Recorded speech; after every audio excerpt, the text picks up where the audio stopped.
First of all, Maria Păcuraru, thank you very much for joining us this evening because this is a sensible subject that we want to really understand, and in Romania it has brought a really grasped situation. First of all, my first question that I wish to address towards you is how are the 5G evolutions in Romania perceived from a regional level? Are we ahead or rather behind other CEE countries? Yes, we look at it from European perspective, and we look also at the ranking of the digitalization made by European Union.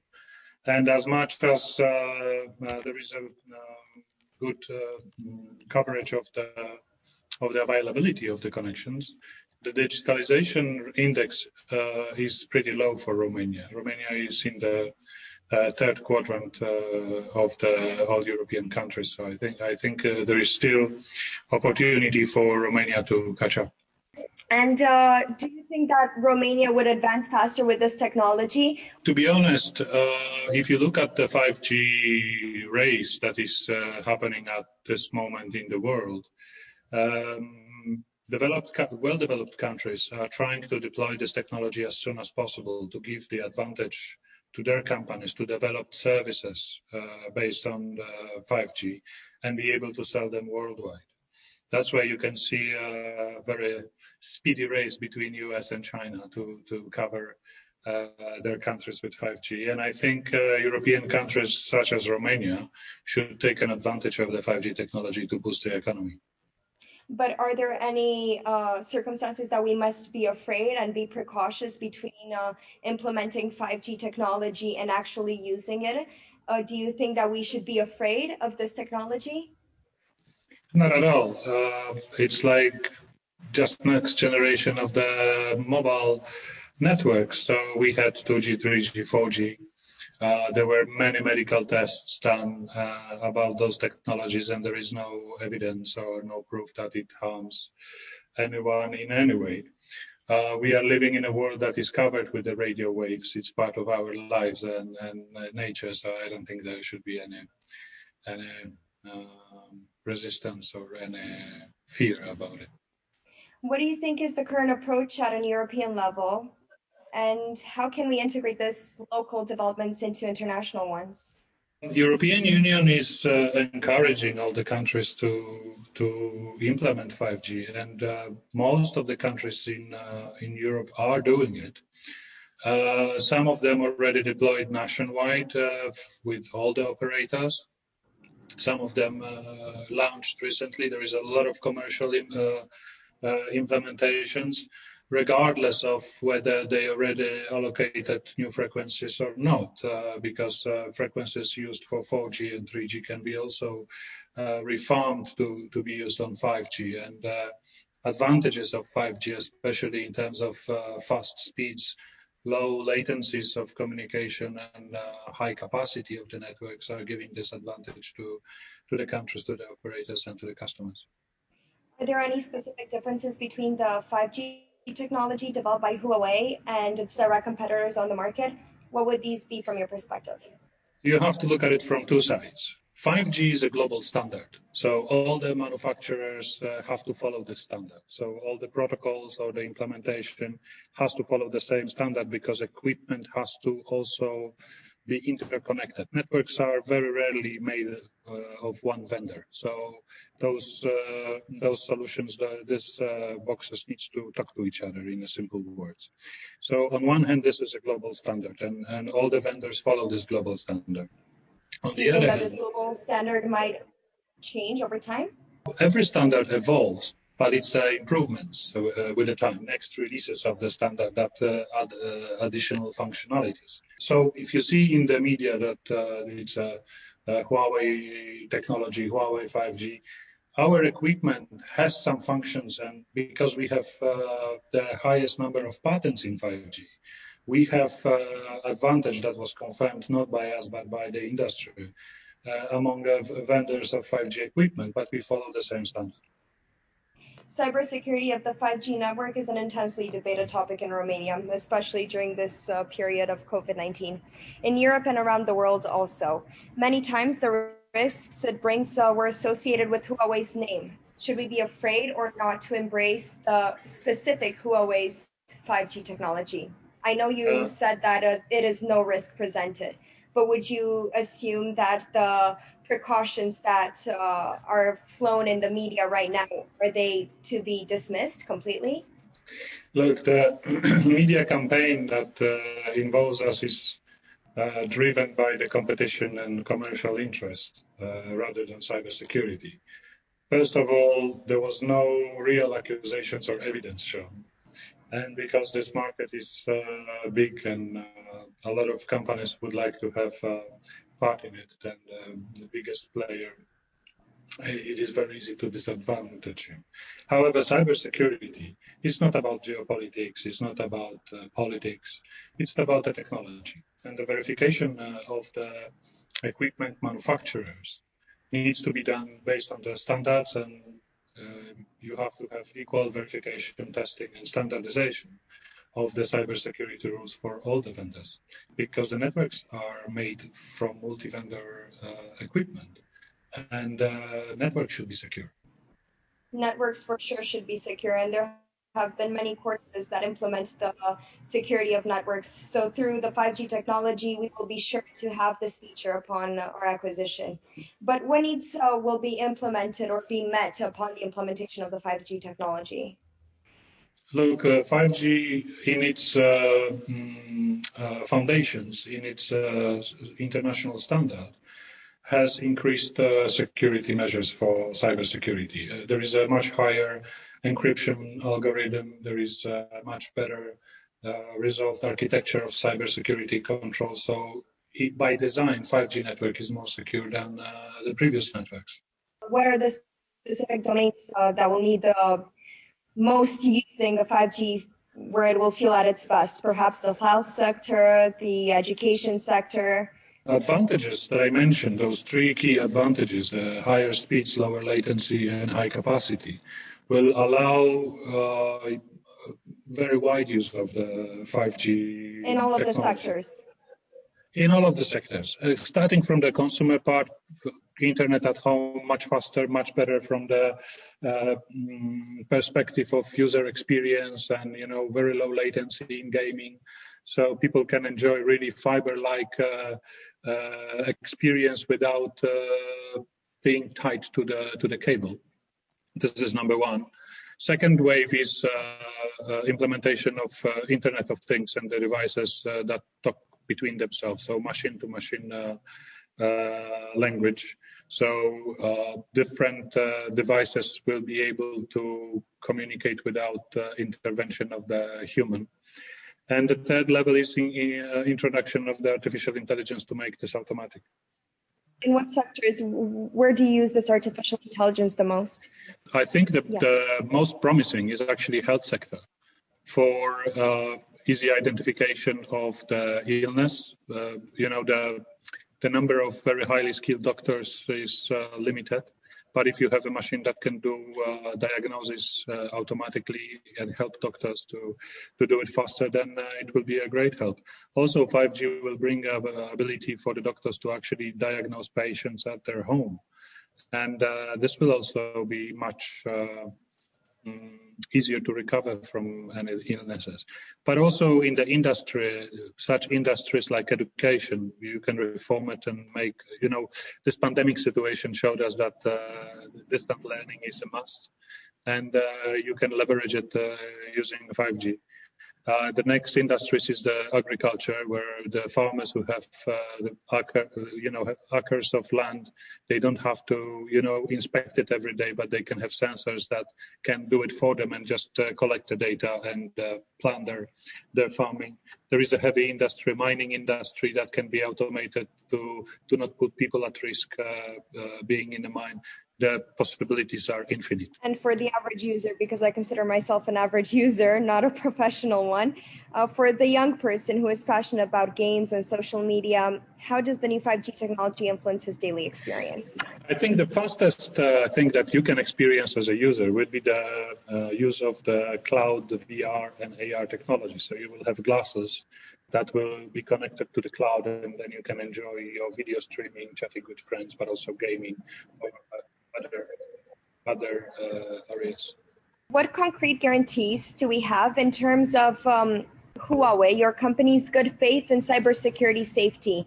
Are there any proofreads that we can see that Huawei can bring to the table? We are a private company that is operating very transparently, and we can show to anyone who we are and what we do. We are on the market for 30 years. We never had any cybersecurity incident in our histories. So this is the first proof, it's the evidence of our constant operation. Secondly, the cybersecurity is deeply rooted in all our processes, in our DNA. Starting from the product design, product manufacturing, our supply chains, delivery the equipment to our customers and maintenance, all the life cycle of our products is very closely embedded with the cybersecurity on every step.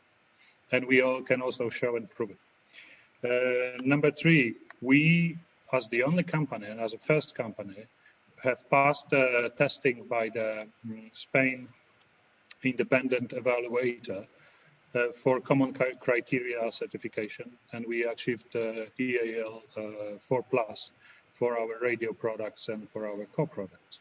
So we are doing an extra step to show and assure our customers that our equipment is secure.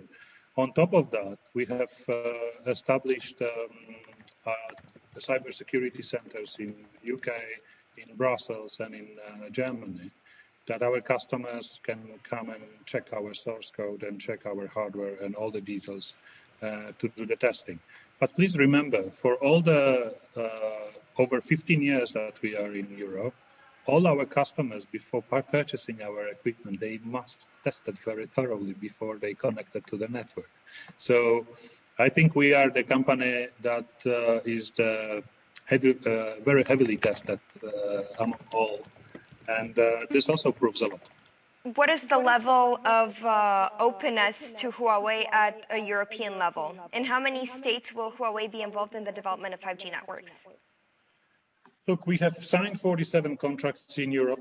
Now we already sent hundreds of our base stations and our equipment. In some countries, we already launched the commercial networks, and they are tested, and the feedback from our customers is very positive, and basically they are saying that we have the best solution. So this is one part. Secondly, we are closely cooperating with the European institutions and every country in Europe to assure that level of transparency is very high and everything is open and transparent. Would you say that this transparency method that you offer through your company is a must, and it's, let's say, a motto of your company, that you are willing to show the public your technology, this transparency, to prove the trust bond you have between yourself and your clients? You see, someone is accusing us of something we haven't done.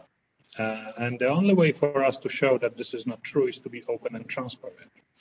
And I think to build transparency and cooperation, especially with the fact that cybersecurity is a very important matter in Europe, it is necessary for every vendor to go through the same exercise and show that their equipment can meet the highest standards. All the vendors can go through the same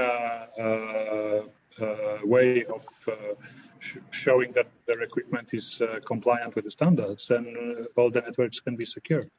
Have you had any discussions or consultations lately with the Romanian authorities or with the 5G group in particular on how the 5G network will be developed, especially here in Romania? We are very open to have this discussion, and we are trying to have this discussion. We had several initial meetings, but we are willing to be more open and have further dialogue, and we hope that the Romanian government will be also open for a dialogue. But until now, do you consider that the Romanian government is open towards having such a conversation and dialogue with yourself and with your company? Or do you think it would be kind of a struggle in order to implement the system in the Romanian medium? I think government is taking a pragmatic approach, and I think we have to wait for several next steps because government has a lot of factors to consider in their verification. We know that 5G auction is coming, and we know that the government is very busy with multiple things. So we don't want to, destroy their priorities. But we're always ready to serve, and we are always ready to provide the information. We are one of the most deeply rooted in Romania international vendor. We are one of the highest taxpayers in Romania in our sector. We hold several global organizations in Romania, including our Global Technical Assistance Center, our Global Training Center, and several others. So we are with Romania for a long time, and we would like to continue. I believe we can also contribute. Well, we know that Huawei has been present on the Romanian market for over 18 years, and it's the largest contributor in the ICT segment to the state budget, as you mentioned yourself. It has several global services, centers, and thousands of employees here. Exactly. Will there be any correlation between Huawei's future plans in Romania, depending on how the company will be involved in this matter? We haven't considered that at the moment because, none of the European countries made any restrictions on Huawei, and we believe the Romania government will follow the same pragmatic route. From our side, we can commit openness and dedication to Romania, and that we will contribute further to the development of the economy with the best efforts we can make. What have been the first European countries that you implemented this new technology onto?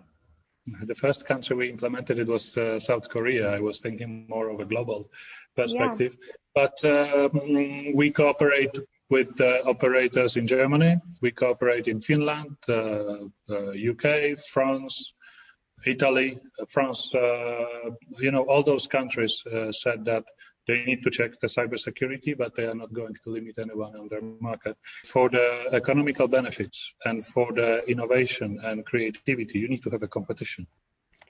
For sure, that is necessary. What do you want to convey to the Romanian authorities at this time? Is there any message you would like to send out to them before implementing this technology? As I said, we are very open for cooperation. We really count on the Romania authorities to make pragmatic decisions that are in the best interest of the country. We are very open and transparent. We are committed to contribute further to the growth of the Romania economy. We have a lot of know-how. We are ranked on the top 10 most innovative companies by the ranking that was published this week by BCG, Boston Consulting Group. We are top 56, top 500 list of the biggest companies. We have a lot of know-how, we have a lot of willingness, we are deeply rooted in Romania, and we hope that our cooperation in the future will only grow. Talking about innovation, with this new innovation, accessories will soon surpass smartwatches for sure. Will we be able to see integrated technology in footwear, t-shirts, and many other accessories? Yes, of course, but maybe not to the extent that you think. But for example, for health, you already have pulse sensors in your watches that are integrated with your cloud systems that can show what is your health path.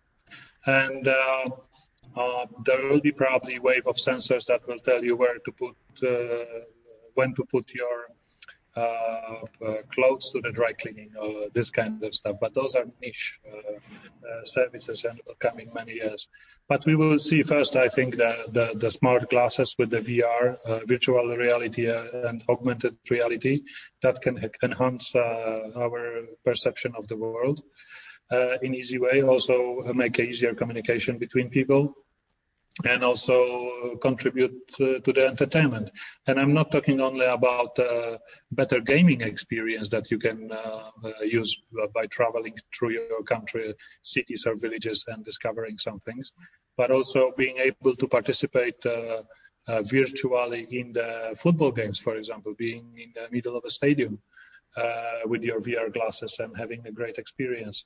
Those are the entertainment products that I think will be the most exciting for people. And then it will move to the heavy industry and other branches of the economy. When do you estimate that humanity will be able to reach 6G or even 7G? Because, you know, 7G, the technology of 7G has working functions already in several countries, such as Norway, Sweden, Hong Kong, Switzerland, Finland, Singapore, and Japan. Look, I can tell you exactly. 6G will be available in 10 years. We already started our scientific research on 6G. We are cooperating with our partners on the scientific research, because this is mainly based on the algorithms of the radio waves and signal coding. So it will take 10 years. If you look at 4G, it took 10 years to go to 5G. I think it is the same time span for the next evolution. Now, taking a step back and looking at the coronavirus pandemic that we are still living in, this terror of the invisible enemy, how do you think that the pandemic affected the launch of the 5G technology? Because it happened at the same time.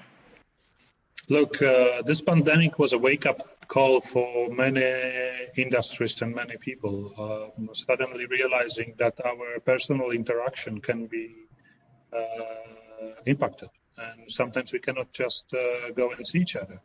That's why digital technologies will play a more important role in our daily lives and our work and our economy. And probably you can see it in Romania. A lot of businesses already started the transformation to be fully digital. This is also why the 5G is very necessary at this point in time, to make this transformation and recovery from recession faster. I'll give you a very simple example. We have established a testing environment for artificial intelligence-based and 5G-based testing of the coronavirus patients, where the artificial intelligence is analyzing the X-ray scans of the lungs to be able to assess whether this is a coronavirus and what is the level of a damage. And before we implemented that solution, it took very long time because there was a very limited number of people who could actually do it. But with artificial intelligence, the waiting time for the result shortened drastically. But do you think there are any other possible future negative effects from this 5G technology? Because the world is still uncertain about the pandemic. But, you know, 5G technology and pandemic are not related. They happen. Look, 5G technology was developed for the last 10 years. The fact that there is a coronavirus is a coincidence, and it has nothing to do with the 5G.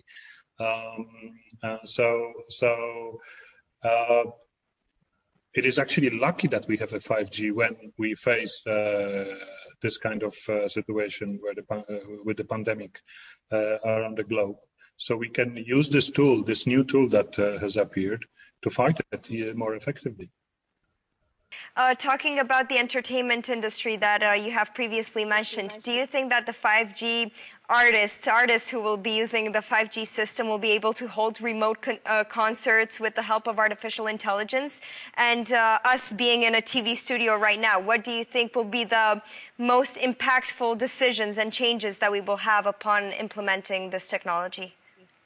I think the artists for sure will be able to use 5G, and maybe in the next releases of the 5G with the speeds over 6 gigabit per second, you can even have holographic concerts streamed live. We could see during pandemic a lot of artists were trying to have a live concerts, but in reality, it doesn't really work because the latency between the players is too big. But in 5G, this latency will be limited to 1 millisecond, so you can have a live concert from different parts of the world without any problem. And those are easy to understand examples of how this can change our life.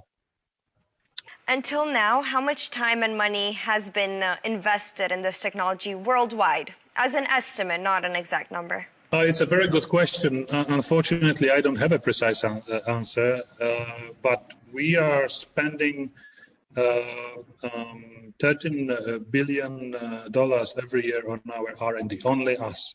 Although we are the biggest investor in the R&D in our sector, and 46% of our employees, out of 190,000 employees, work in the R&D. So we put a lot of resources. And as I said earlier, it took us 10 years to develop this technology. We had it already 2 years ago as a first commercial product. So it took a lot of time and effort, but it's not only our efforts, standardization organizations, thousands of hours of the human work standardizing this 5G standard. And also, I'm sure our competitors spent a lot of time on developing their parts because they're also part of the standardization bodies. So it's a great effort. I think it's worth spending it to have this technology here. What were some of the biggest challenges you faced while producing and establishing this technology, and especially introducing it?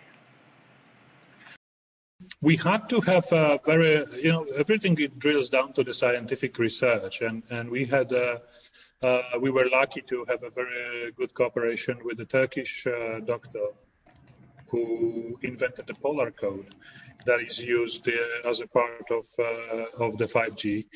It's the way of coding of the radio waves that allows higher capacity and faster speeds. So this is first part. Secondly, we had to make our solutions available for our customers in the smaller size, smaller scale, and they are also more green because they don't consume as much power as the previous technology. So it's not only a new technology, but it's also lightweight, easier to install, and more environmentally friendly. So those were the key challenges for us. How many people do you think will benefit from 5G technology in the coming years? Will there be a dramatic increase in the number of customers, you presume? By far, the adoption, we could see it also from the 4G that the adoption of those technologies went very quickly. And I think around 250 million people, according to our analysis, also with cooperation with the analytic companies, will be using 5G within the next 3 years. Do you expect from the report that the 5G group, working group, will be present? Do you think, as a conclusion from your part, what will be the working group that will be using the 5G technology, and will it be present in their everyday tasks as the people who socially are in the middle class of society?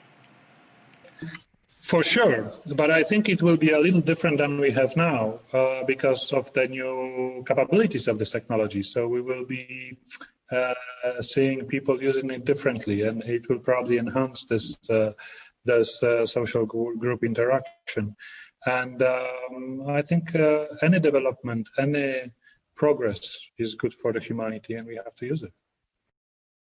We must also consider that in these times of a pandemic crisis, we realize that virtual interaction can be extremely important for our psyche in the absence of direct contact, but it's also something that prohibits us and something that is not necessarily as we expected it to be. How exactly will this technology help us in the future in such situations? Also not becoming dependent on it, but also being able for it to aid our future plans. If you look at the history, a lot of technologies that people were afraid of initially, like railway, steam engine, and electricity, became a key part of our life. And we cannot live without it. Although they don't occupy 100% of our life, we're still human beings with our dreams and fears and friends and things we love. But it's better to enhance our life with the new tools. And I think 5G is one of those things that will become part of our life, but not necessarily replace the way we feel and live. So do you think a new technology won't replace the 5G, but rather alter it and make it better? I think so. The reason why we have new technologies is a constant urge of humanity to have something better.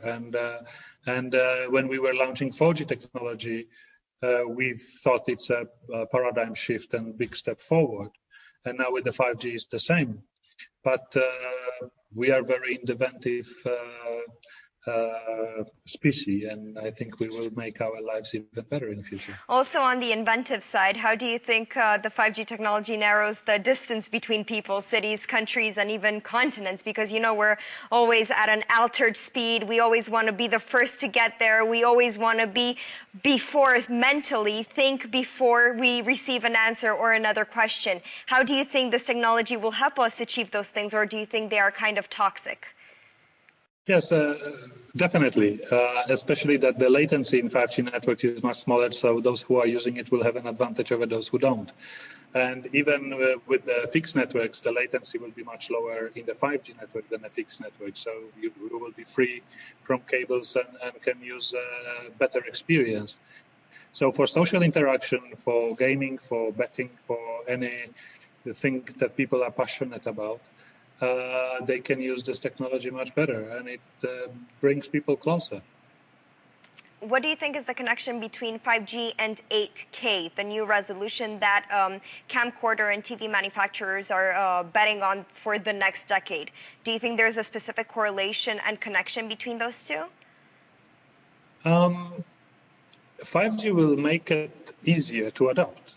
2 years ago, when we were promoting our 5G products, we had a live demo of the 8K camera and 8K screen live streaming in Barcelona from the beach to the exhibition center, and this was using 5G network without any problem. So I think 8K television, 8K VR glasses are the future, and I cannot wait for those products to come on the market. Specific in the media industry, in a news channel, as I previously mentioned, what do you think we will first want to use, besides the high speed that this 5G technology offers us, as you mentioned previously, but the virtual headsets, do you think that will be a new in-fashion item that we might be using as presenters?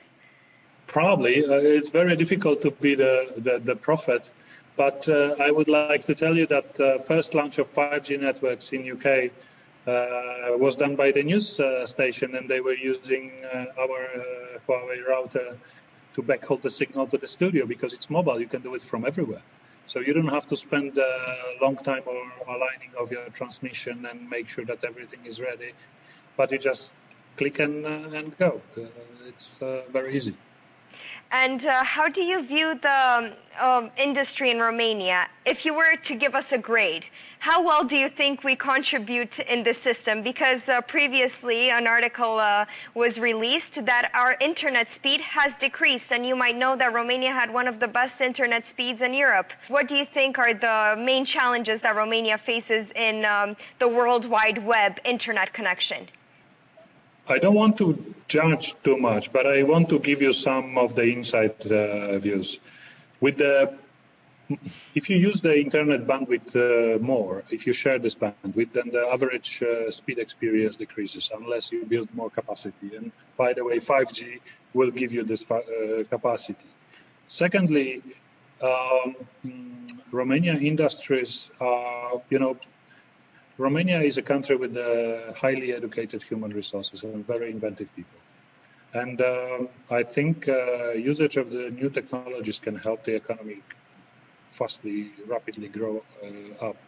But they have to be used. And to be used, you need to have them. You need to be able to experience them. And that's why I'm talking about the race who's going to have 5G first. Then they will get an advantage in the economy. And I think Romania has a lot of bright people and good components to make a leap forward.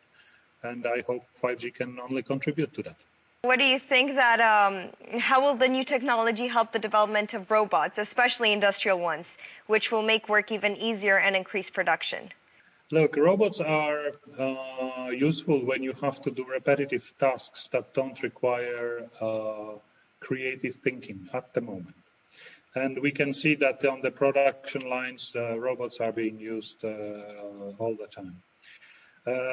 In the future, when you combine it with artificial intelligence, you will be able to use robots also for the tasks that needs decision making, but not very creative decision making.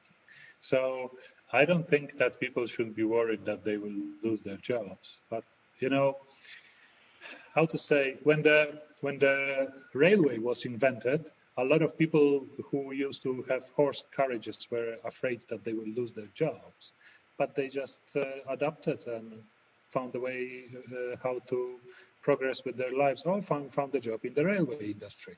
So, you know, we people are easily adaptable to the new things, and I don't think people should be afraid of it. But in the perspective of cars, do you think that this new technology soon will be able to be implemented in the cars of the future, that maybe they will drive themselves, we don't even need to be there? You see, we are very creative species, as I said, and when we have new tools that can help our lives, we are very quickly adapting to it and using it to our advantage. That's why it's very important to have them in Romania. And I'll give you an example. When the 3G and broadband availability in Baltic countries became much bigger, the company Skype was created. And Skype became a global company very quickly because they had access to the fast internet. And then a lot of people still use Skype, even though it was acquired by Microsoft, one of the companies that we cooperate with. But, you know, you need to have tools in your hands to make new inventions. But do you think with this new technology, you will also be able to conquer space, as we saw SpaceX just launch a few weeks ago, possibly exploring other planets for the beginning of Mars? I don't think it is related to 5G, to be honest. 5G is more on-the-ground technology, although you can take it into other places if you have a base station. But then you don't have a mobility and being able to move between the cells. I don't see the applications in the space at the moment, to be honest. But as I said, we are very inventive. For sure, and maybe with future technologies, we never know what's going on or what's going to be happening soon. Exactly. As I said, with 5G, possibilities are infinite. Yes. Thank you very much for your time, and thank you for elucidating all of the mystery behind 5G and its technology. I wish you success with the implementation of this technology in Romania, and I can't wait to talk about the 7G technology as soon as possible with you. Thank you for having me. It was a great pleasure, and I hope we can continue this conversation some other time. For sure. Thank you very much. Thank you.